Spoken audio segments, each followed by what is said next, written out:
Welcome to Esoteric Thoughts. Today we have John McHugh joining us, and John's going to be talking to us about Native American rock art and rituals. So John, over to you. Great. Well, thank you so much for having me on Esoteric. I love being on Esoteric Thoughts. I'm just gonna probably pull up my slideshow right now that I think your viewers will really enjoy. I deeply enjoyed putting this together, and I am excited to be presenting this to you. So I signed a contract with a small publishing house, and they want me to try to to plug the book whenever I can. So I wrote the book, The Celestial Code of Scripture, the Astral Cipher Underlying the Miracle Stories of the Bible and the Quran, and the subtitle sort of says it all. But I got the idea from my studies in Native American archaeoastronomy. So the idea that Native Americans were viewing pictures in the stars as inviolably true scenes of sacred history. They were unequivocally provable because you could see them in the stars. And then I just sort of took that idea and then pursued it into Judaism and Christianity, and that's what the book's about. But I'm sorry, I'm just trying to get this thing to, there we go. So if anyone wanted to know what my expertise is, I'm pretty meager. I got pretty meager credentials. I got a master's degree in archaeology from Brigham Young University. My emphasis is in Southwestern archaeology and Near Eastern archaeology, which is like, what did this guy want to do when he grew up? You know, because it's totally different worlds. I do have reading knowledge about, just a handful of ancient languages. I am a permitted Utah archaeologist, which means I have you get a little license when you're an archaeologist, like a driver's license. And it means you can do certain things that other people can't. I did develop a specialty in archaeoastronomy. One of my mentors early in my studies was a guy named Vondel Chamberlain, who wrote an outstanding book on the Pawnee Indians and the astronomy of the Pawnee Indians from the American plains. They were the bison hunting tribe, one of the bison hunting tribes. They're astonishing. So you ever get a chance to read that book, it's called When Stars Came Down to Earth. Vondel Chamberlain is the author, but what it really heralds is just the beauty of Pawnee Indian astronomy. So I am the lead archaeologist for the Utah Cultural Astronomy Project, which was founded by my co-researcher, John Lundvall, who we do a ton of research together. And I'm an archaeologist for the Utah Rock Art Research Association. And the truth is, although I'm an archaeologist, almost everything I do is connected to rock art research, prehistoric Native American rock art research. So today's presentation, I was thinking of a title. That panel right there is a real panel. It dates to about 1300 AD. It's called The Great Hunt Scene. It's in north central Utah. But the subtitle is Mental Constructs in Native American Spirituality that Bear Correlates in Christianity. And it's thinking by analogy. When something looks like something else, it takes on the essence of that other thing. And we do it all the time, especially when we're thinking religiously. We just don't realize it. It's based on the main focus of today's article is based on one that was published about a year ago. It's called A Prehistoric Native American Pictograph that Signals the Summer Solstice. It was published in Archaeoastronomy and Ancient Technologies. Again, my co-researcher was John Lundvall, and one of our main field researchers was a Utah Rock Art Research Association field researcher named Tom Howells, who did an outstanding job. So when you think of Native Americans and living in North America, I'm going to focus only on the southwestern United States. Basically, the states that we today know as Colorado, Utah, Arizona, and New Mexico. But many, many years ago, during the end of the last ice age, there was what's called the Paleo-Indian period. And this is one time when Native Americans and Europeans were living very similarly. They were dealing with the Ice Age. They were hunting megafauna. They're the giant animals that have gone extinct since the end of the Ice Age. In the American Southwest, that dates to about 20,000 to 6,000 BC. We call it the Clovis culture, which shows up all the time as a special kind of spear point called a Clovis fluted point. You can see it's got a little chip out of the tail end of it. It's hafted onto a spear, which is then thrown with an atlatl. An atlatl is a spear thrower. It was designed to do one thing, to kill that. That's what it was meant to do. You can see the closest figure, the closest Paleo-Indian has a stick in which a spear is being held. That's an atlatl, that's a spear thrower. And those spears were meant to pierce the hides of mastodon and mammoth and giant ground sloth and camels and horse, which were running around here, 13,000 BC. So yeah, there's dead mammoth. Also connected to that was the Folsom culture. They made a slightly different spear point. It had a bigger flute on it, so you could haft it to the end of a spear and then use an atlatl to kill this giant, now extinct bison called Bison antiquus. To give you an idea how big it is, the hump on the back was 8 feet tall. So it was a major endeavor to kill a mammoth, a mastodon, or a Bison antiquus, and it definitely was not done by one person. It was done by a whole. Today, I think it was done by a whole group of warriors who had a death wish. I mean, you would have had to get so close to this animal that could kill you with one thrust of its horns. These atlatls, they show up in the rock art. They're atlatls right there. If you look at the top of this figure, there's a bighorn sheep. Just below it is an atlatl. And then that long thing is the spear that would go in the atlatl. So I just thought I'd point that out. That's, you see it in rock art fairly frequently.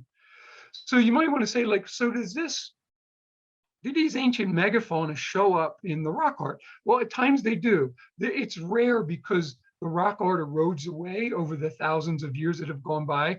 But right now you're looking at a picture of a mammoth and a Bison antiquus. The mammoth is on the left. You can see the trunk, the front leg, the tusks, the prehensile nose. The bison, you can see the horns coming off of the front of the bison, cloven hooves. And then here you'll see an M2 and an M1 along the bottom. Those arrows are pointing up to mammoth that are actually seen in the rock art. This is near Bluff, Utah, which is southern Utah, which is extremely desert now. But at the time would have had it would have looked a lot like areas of Alaska, because it would have been a colder climate, lots of grasses to eat, lots of trees to gnaw on.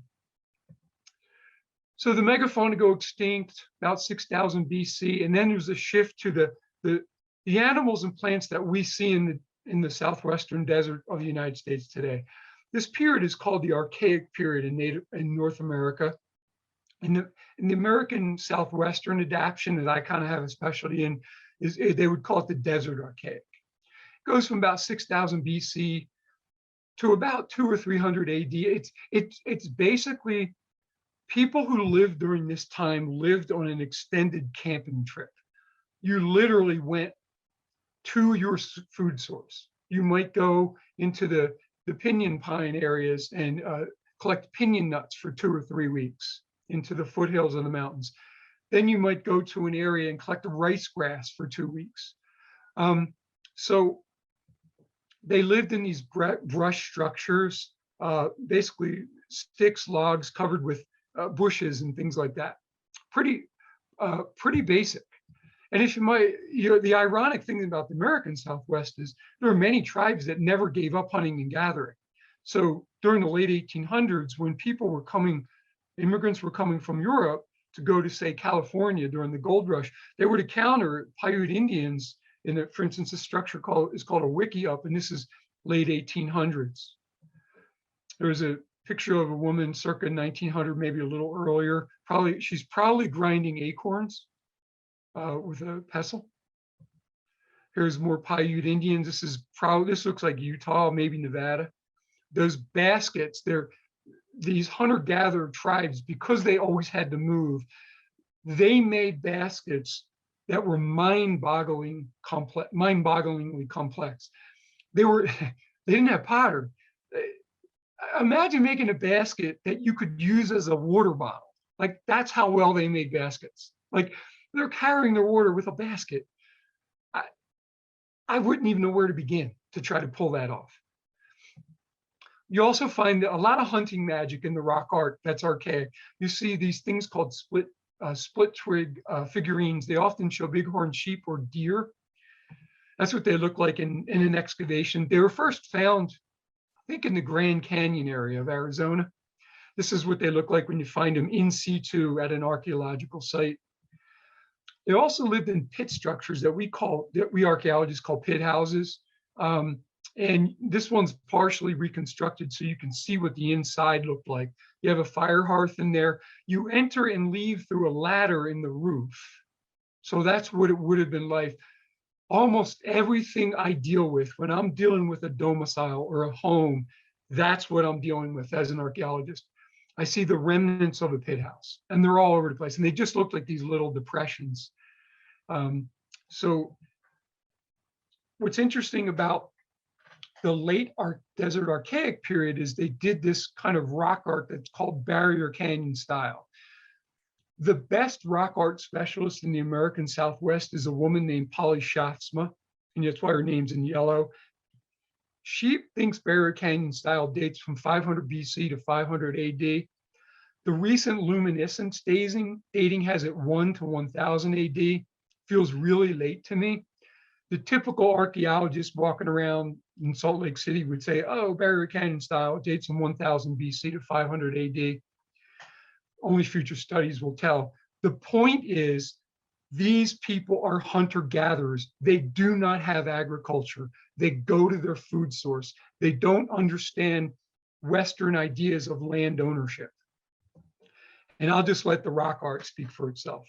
That's barrier canyon style. A lot of these figures are 3 to 5 to 8 feet tall. You'll see, look at the second figure from the right. You'll see what looks like a squiggly line. It's a snake. And I want you to pay attention to that, because that's where thinking by analogy starts to show up. Again, really ghostly figures. You see a white snake on the left side of that figure, our right side of the figure.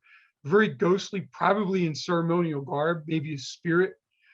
Again, 2 more snakes coming out of the shoulder of this ghost-like deity.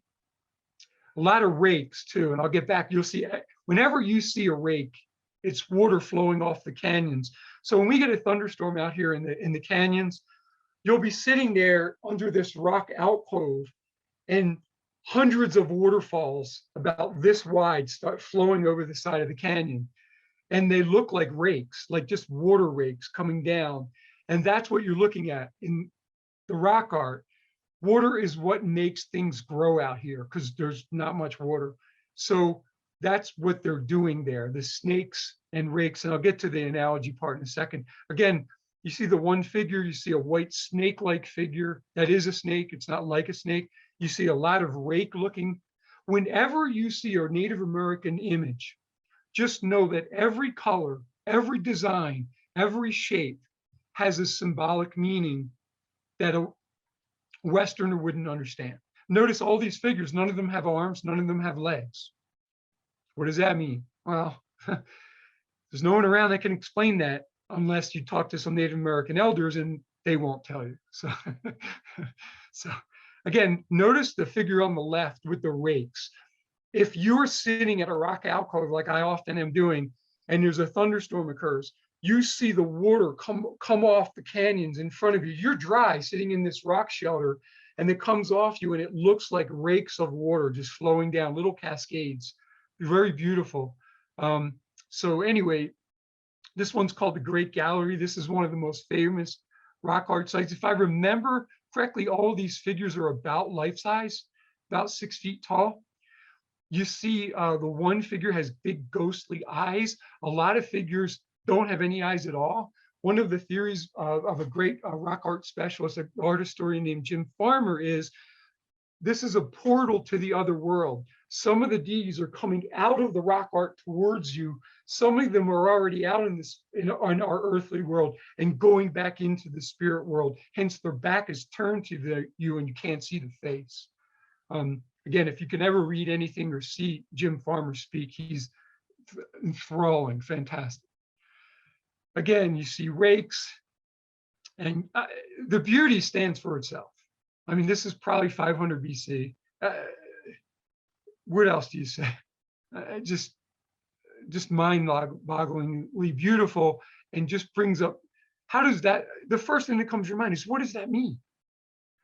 So getting back to those snakes I was talking about, in Native American culture, there's a lot of sacred snakes, equivalent to the southwestern version of Quetzalcoatl.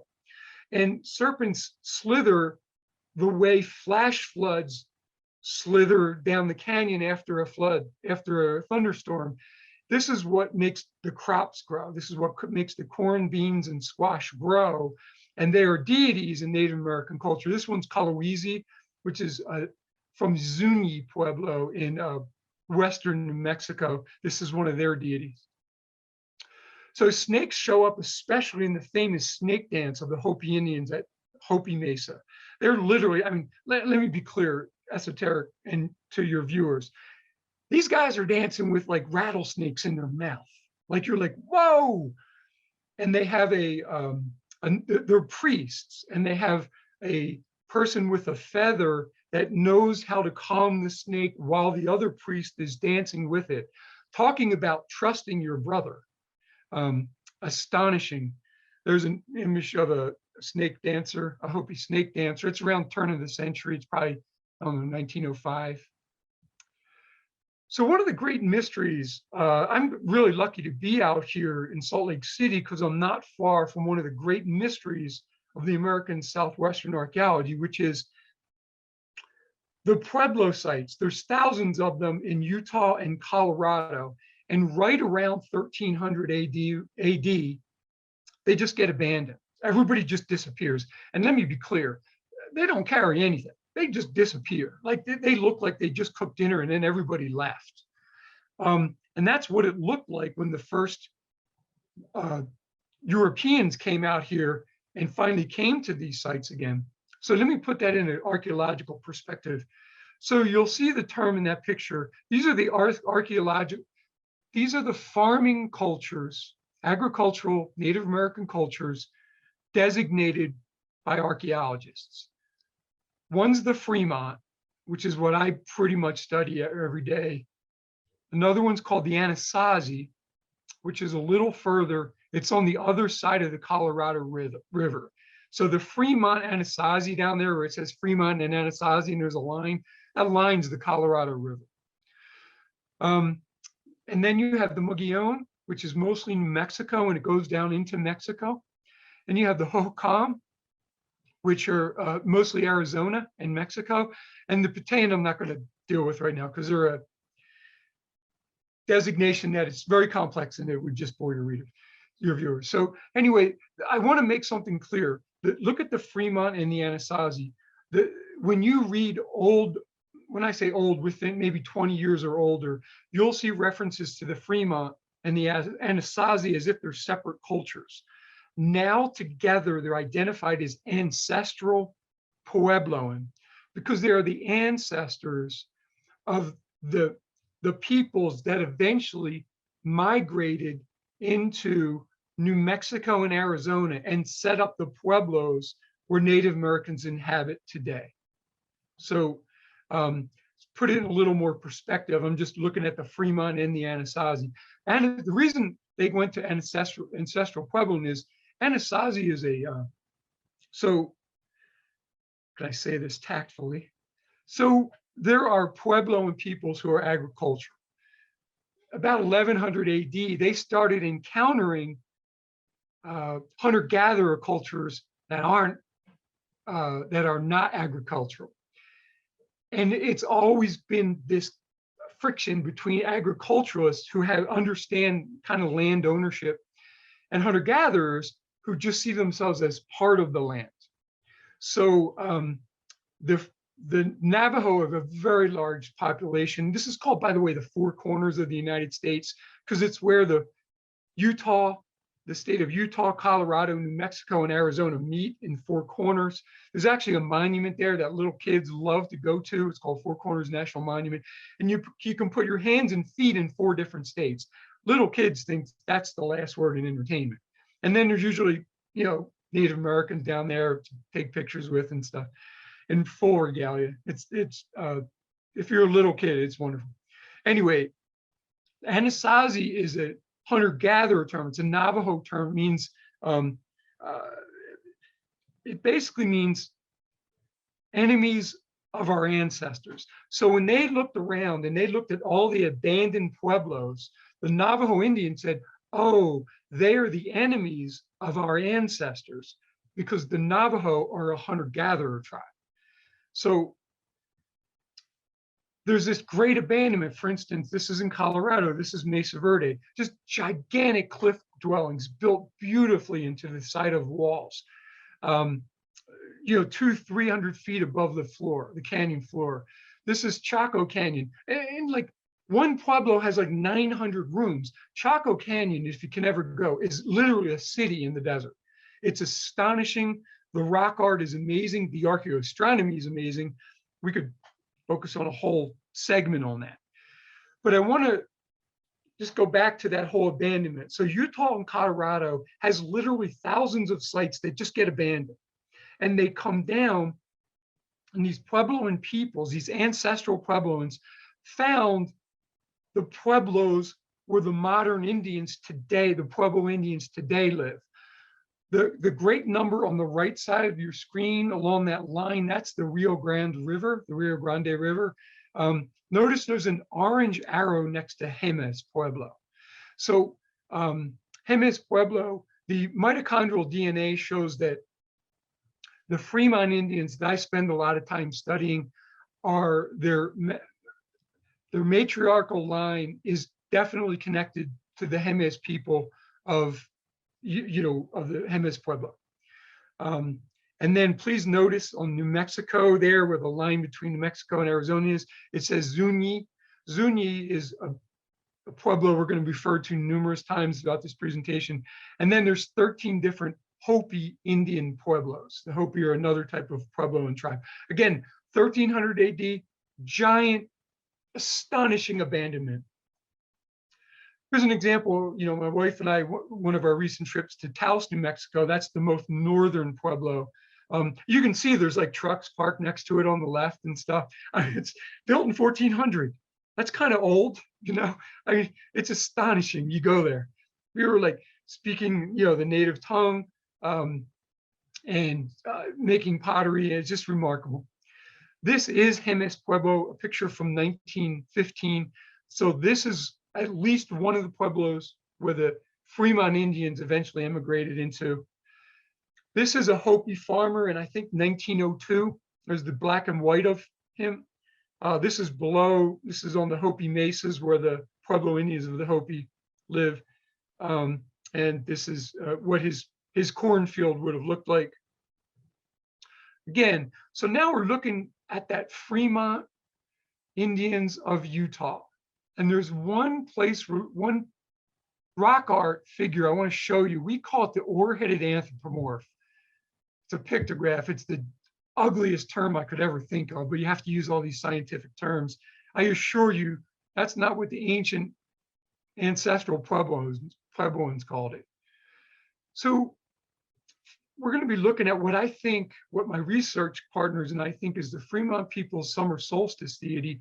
I think of it as a hierophany in the desert. When I go I go up to Vernal, Utah a lot, which is near where this site is. And I see it, I go there every time. It's almost a religious pilgrimage for me. And I'll show you why. So this is the figure. So we have this, there he is, about 3 feet tall.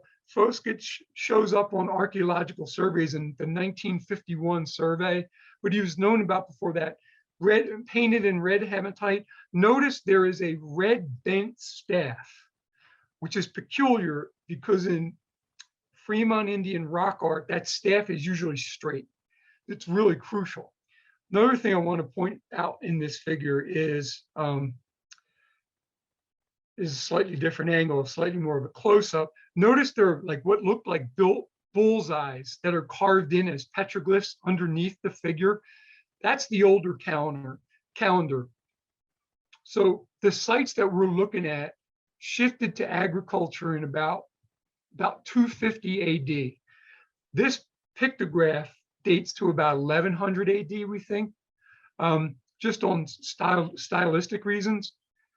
But that those petroglyphs underneath, that might be the original calendar. That might be the 3rd century Fremont Indian calendar. When they painted this picture, they knew exactly where the summer solstice sunlight was going to hit. And another piece to this, there's a northern variant of the Fremont Indians. If anyone ever finds out through excavation or in ethnography, that headdress will lead you to the tribe in the plains that the northern variant became. So it's a long story about that, but that'll lead you to one of the variations of the Fremont. So 6:08 a.m. on the solstice. All right, got a little bit of light. 6:14, wait a minute, that light's coming down. 6:21. On the solstice, the headdress fully illuminates at 6:21 every year since 1100 AD. That phenomenon has occurred on the summer solstice. And at about 6:38, that's a close-up of it. Again, notice that bent staff. That bent staff means something, and I'll get into it later in the presentation. We feel this is a hierophany. This is the sun god. Here's a Fremont Indian. This is a tiny carving of the Hopi Indian. The sun's name's Tawa in Hopi. And this is it's a Kachina doll. The Hopi Indians have these little kind of sacred relics that they call Kachinas. But anyway, the sun god is probably the most important deity in the Puebloan religious mythology. And we see this as a hierophany. The sun god is coming to earth and imbuing this image sacredly. It's sacralizing this image, and the sun god is present with us on the solstice. And then later at about 6:38, this solar deity seems to be standing on the earth, if you will, the shadow line that is the earth. So one of the things that's kind of sickening is you see little pock marks in it. That's where idiots have gone out and fired bullets at this pictograph. So that's why we're trying to educate as many people as possible to be respectful of this beautiful and sacred Native American rock art. So as an archaeologist, I'm always trying to falsify. So when I see something and somebody says it's a solstice site, I'm like, let me try to falsify that. Let me try to prove it wrong. So I went out, we went out and photographed it every day. We all took turns. Each one in our research group took turns. So on June 4th, that's the closest the sun got to framing the headdress. And it did not hit it until about, I believe it was June 16th, June 15th, 16th. So it's about a 6-day phenomenon. So astronomically, the solstice is 4 days. So with no mathematical tools, they nailed it to within 2 days. Remarkable, it's astonishing. Keep your eye on that, that bent staff, because it matters. It's a fringe staff. Remember, when you see anything that looks like rakes in the Southwestern Native American religious system, if it looks like something else, it imbues that something else. This is water, this is rainfall. This is what water looks like when it rolls off the side of a canyon. So I wanted to give your viewers an idea of what this happened. So this is we would call this in the Southwest a draw, this geologic formation. I think you guys in England would call it a re-entrant, I think is the geological term that they use internationally. It's a narrow canyon with two anticlines. You can see the pictograph there, and the rock, there's a 30-centimeter cleft where the rock goes through that little cleft and then shines onto the pictograph in the background. That's literally, I'm at this thing like 3 days every month.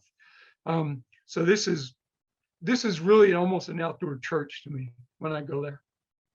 So here's where it starts to get really mysterious. So less than a kilometer away, I mean, you can literally yell to it. There are the exact same figures, but if you notice in this image, the upper figure has a fringed staff. That's what they usually look like. They're straight, they're fringed. Notice in the figure's left hand, our right, there's a knife, and that object in its hand is a head. And what's hanging down is either the hair of the victim or the viscera of the neck. The closer figure, same thing. Left hand, you see a knife. Right hand, you see a head. Again, there's been some defacement with bullets. They are directly facing the summer solstice sunrise. So the same exact figure, what we think is a representation of the solar deity, they have a similar image connected to head taking, exactly facing the summer solstice. And the reason I know is I was sitting right under there and I was watching the summer solstice run. I'm in this rock alcove. There's rock art all along the walls that does not face the summer solstice. They put them there specifically because they perfectly aligned with the summer solstice sunrise, which I have a picture of there. And by the way, to get this shot, I had to sit in a bunch of raven and swallows living in the rocks above it. And there's just piles of raven shit and swallow shit that I had to sit in for this picture. And everybody else is at the solstice site sipping coffee and having the cameras going. And I'm here at this site by myself, like sitting in shit. So anyway, it was a hard-earned photograph, I guess, if you will, but I'm quite proud of it because I did feel like I was being present with something so primal. Again, here's some close-ups of the figure. You have the upper head hunter. You can see the fringed staff. You can see the oars. Some people call it the paddle-headed figure because they look like paddles. They weren't calling them paddles. You see the left hand, the obsidian knife. You've got a head. Same thing on the lower head hunter figure. So this paddle-headed figure, this oar-headed figure, it's often associated with warriors. So here's not far away, about 5 miles away, there's a place called McConkey Ranch petroglyph site. And here's a petroglyph of the same figure. This trapezoidal cap or paddle-headed headdress. Notice in the figure's left hand, our right, you see a knife. And in the right hand, that looks to me to be a scalp stretcher. In archaeological excavations, about 5 different times, they actually found scalp stretchers, which often were meant to stretch entire human scalps, the whole face. So here in this figure, again, you've got the oar-headed figure. Notice on the figure's left elbow, there's a face hanging down. Notice there's lines on the face. It's called the weeping eye motif. And I'm going to get to that later. That probably has to do with an analogy. Notice the gigantic feet on this particular figure. Nobody really knows what that means. It meant something. It meant something extremely important and symbolic. Maybe this person was a trader, as in archaic trade, as in trade goods, and was delivering and often traveled a lot. But again, you keep seeing these oar-headed figures. These the oars are picked in, they're stippled in dot figures, but you have 2 figures holding a facial scalp. And again, you see the weeping eye motif. And many, many warriors have that. It's not just the ones that have their heads cut off. All warriors, when they go to war, they put that weeping eye motif on. So the weeping eye motif shows up, it's ubiquitous around the 4 corners area of the American Southwest.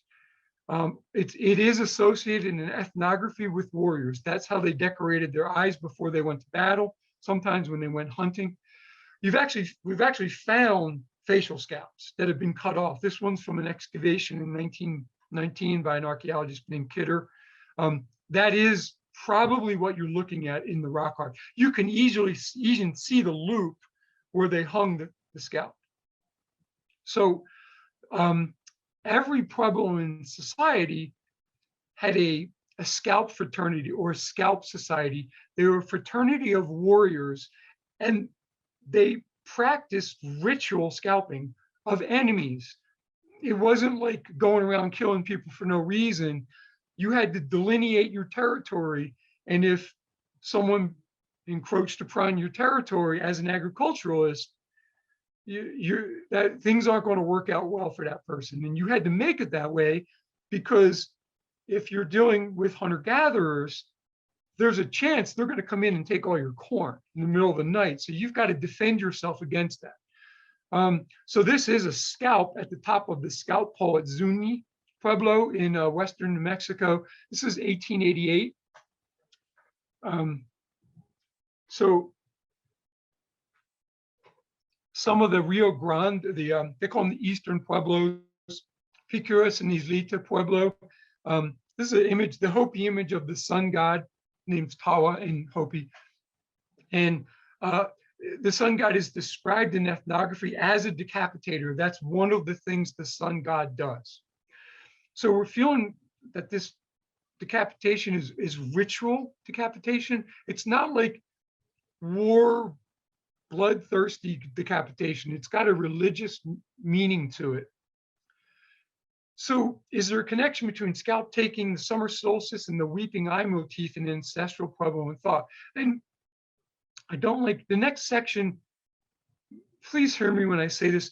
I don't like doing this whole my religion's better than yours crap. Like, if you think that scalping was, inhumane, well, you might want to take a look at the Crusades, the Christian Crusades, and you might want to take a look at the Inquisition, because Christianity has its own ugly, ugly scars that are connected to imperialism and not treating others in the Christian way that they should have been treated when they were encountered, especially by the Spanish conquistadors when they came to North America. But I want to go back to the thinking by analogy, because I'm going to come to a point. It's interesting when you start looking at the ethnography. So you guys have Stonehenge over there in England, right? So all pre-scientific societies, when I say archaic, I'm talking about pre-scientific, every single one, no matter where you live, their biggest fear was that at the winter solstice, the sun moves south and then it stops on the horizon. It stays there for 4 days while it has to make up its mind. You had to do ceremonies to entice it to come back. The Pueblo Indians were no different. That's what Stonehenge appears to be made for, to facilitate that practice. And you had to do the same thing at the summer solstice, because if the sun keeps moving north, the earth will go out of balance. You'll have unending heat and drought, and the crops will die. Either way, everybody dies. There was an astronomer who had an expertise in Native American archaeoastronomy. His name was Ray Williamson. He wrote a wonderful book called Living the Sky. And he writes, and this is really worth thinking about as we go further into the presentation. The summer solstice, this is Pueblo Indian religious mythology. The summer solstice is a time of ritual dances at the Pueblos, part of the object being to celebrate the turning of the sun and to encourage him to remain northward and high in the sky for a long period in order to provide the warmth and light for the crops. Still, the primary purpose is to encourage the Kachina spirits to bring the rain. So these are Kachina. I mean, I have Kachina dolls all over the place. So this is the, I know this is going to sound like you got to understand, these are Native American version of angels. And So they matter to me, and they're quite frankly quite expensive too. So the one on the right is Eototo. He is the supervisor of all the Kachinas at Hopi. If the this scholar that impersonates Eototo in the dances knows every single ritual, every single song. It is, in essence, the equivalent of the Christian Pope. And his deputy is Ahole. And so they dance together in the Kachina dances. The Kachinas are, in essence, what Christians would call an angel. They are messengers to human beings, to the ancestral Pueblo and deities. And that's what they do. But after the summer solstice in the desert, you better get rain or the corn, beans, and squash are not going to mature. So here's a picture of a kiva. A kiva is like a circular underground church. This is my only term for it. These are the two-horned priests of the Hopi getting ready for a ritual dance, resting before, probably in prayer. They're probably praying right there.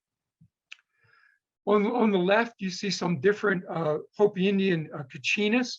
They impersonate various spirits. There's a spirit of the wind. There's a spirit of like melons. There's a spirit of, squash. There's a spirit of everything you can think of in nature. And then there's a rain dance that dates to, you cannot take photographs anymore at any of the Kachina dances. I've been to several, and they'll take your camera. And let me be clear, they'll take your camera and you'll never see it again. So don't take out your camera and try to film this stuff. It's sacred and it's sacrilegious to do that. So be respectful if you ever go to a Native American Kachina dance. So, now I want to remind for people in Europe who are watching this, remind them that, the Southwestern ancestral Puebloans got corn, beans, and squash from Mesoamerica, and especially the corn deity. The symbol of the corn deity, and this is the Dresden Codex of the Maya, is a decapitated head. You can see it on the central platform there. You'll see a head with a germinating corn seed coming out of the nose. Okay, so what you're looking at there is the Mayan Indian corn god. So how does this relate to our hierophany at the Fremont Indian site that we've been talking about? Well, the Zuni Indians in Western New Mexico, this is their sun priest. In Zuni, it's called Pequin. It means something like sun speech, or I think it literally means sun speech. The sun is literally speaking to the sun priest. There he is in 1896. And I like these old photos because it reminds you, you're not just dealing with artifacts. These are human beings with real life problems. Look at him.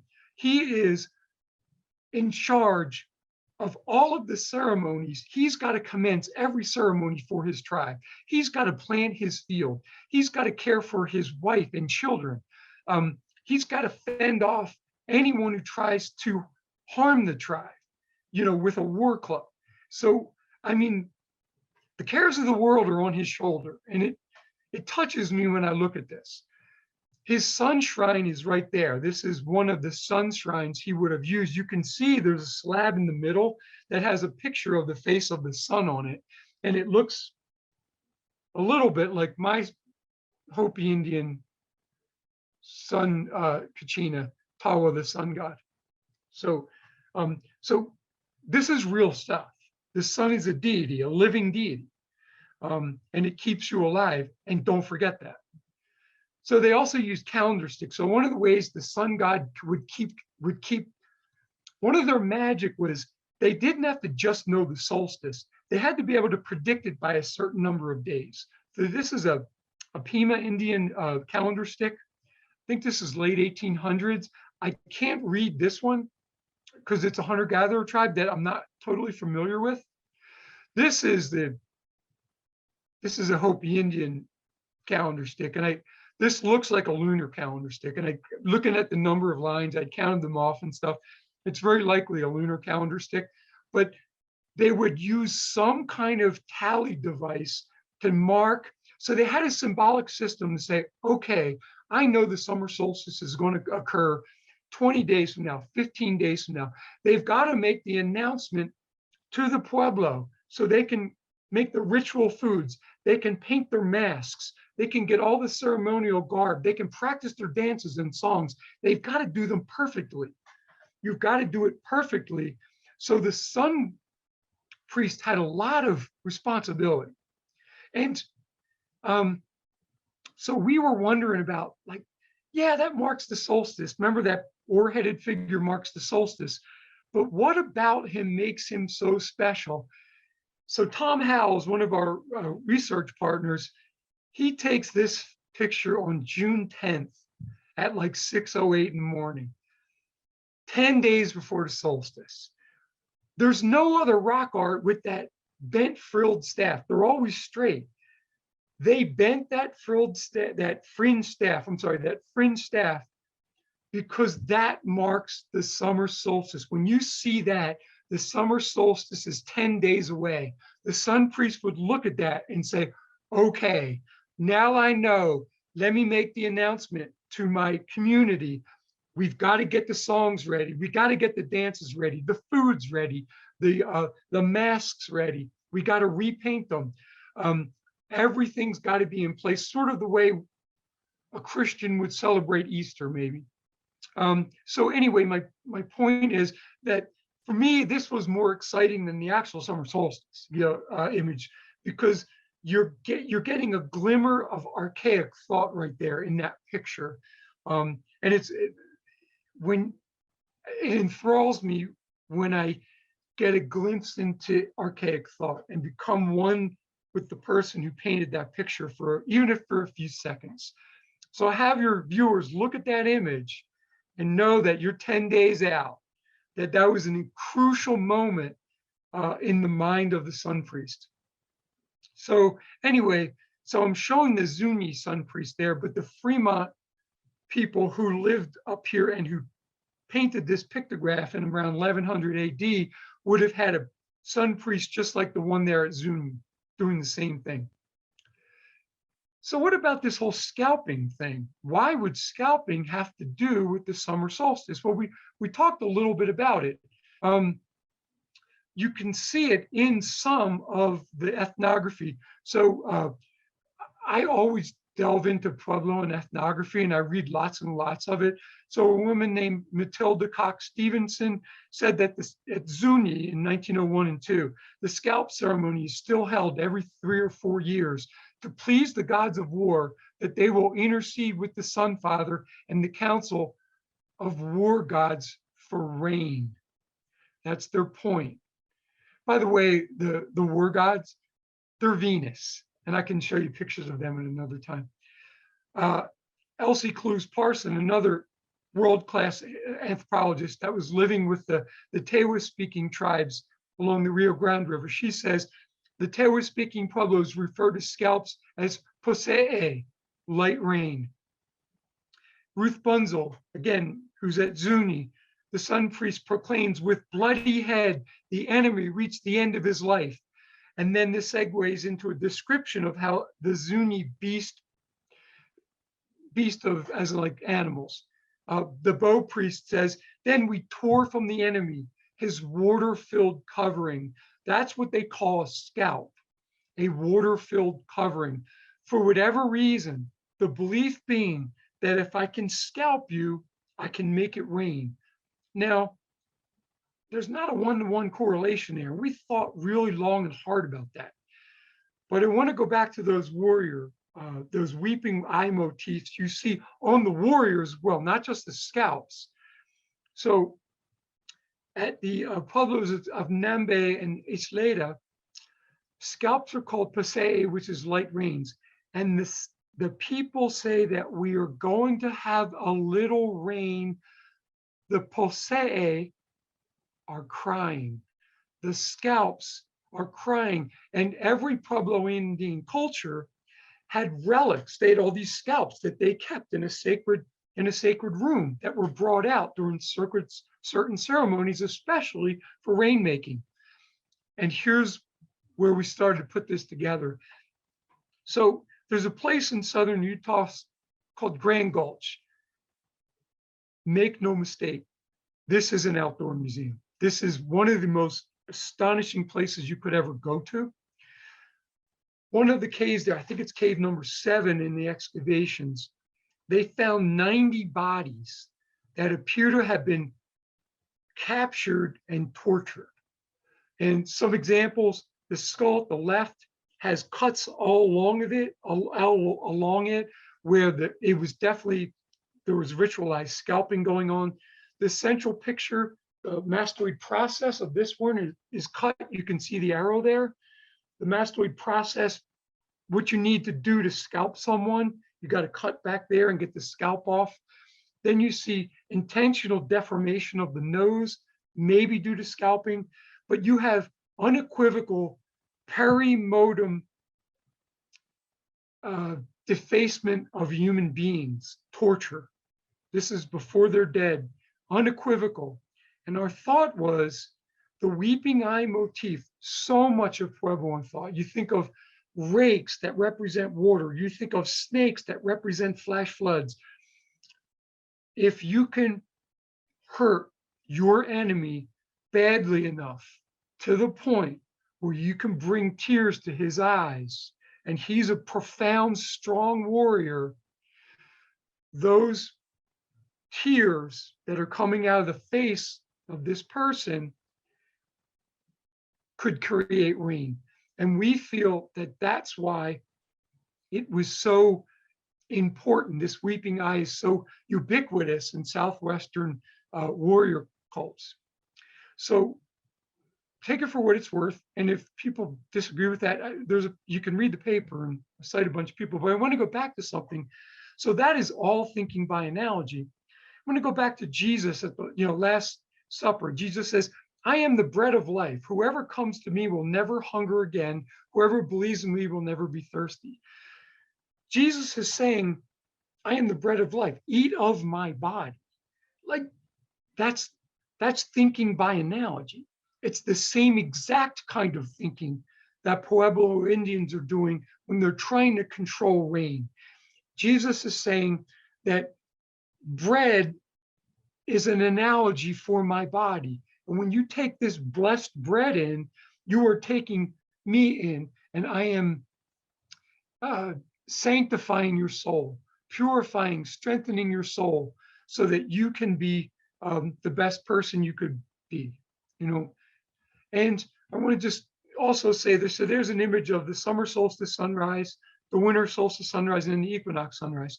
So in 334, Jesus' birthday was placed on December 25th in the year 334 AD, the first instance of it. So December 25th is a magical time. So the sun moves to the solstice point, northern solstice point, summer solstice. It stands there for 4 days. So you got it's something like, June 18th, June 19th, June 20th, June 21st, June 22nd, it starts moving. It's the first time you can see the sun move perceptibly south. When the sun goes to winter solstice and everybody's afraid that the sun is going to keep moving and everyone's going to freeze to death, 4 days, the sun stands at the solstice. The first day that it begins to perceptibly move north again is on December 25th. And that's why Jesus's birthday was made on December 25th. So the point I'm trying to get at is the summer solstice turning of the sun and the need to induce rain, the Fremont Indian site, that sun priest and the founders of the Christian church were utilizing the exact same kind of thinking of the sun along the horizon, where it is being reborn again at the winter solstice. And that is why Jesus's birthday is on December 25th. And that's why I go to that image on the left and I just fall down to my knees. I say as many Hopi words as I can, just in case they spoke Hopi. I say a bunch of Kiowan words too, because the Fremont Indians probably spoke Kiowan for reasons I won't go into right now.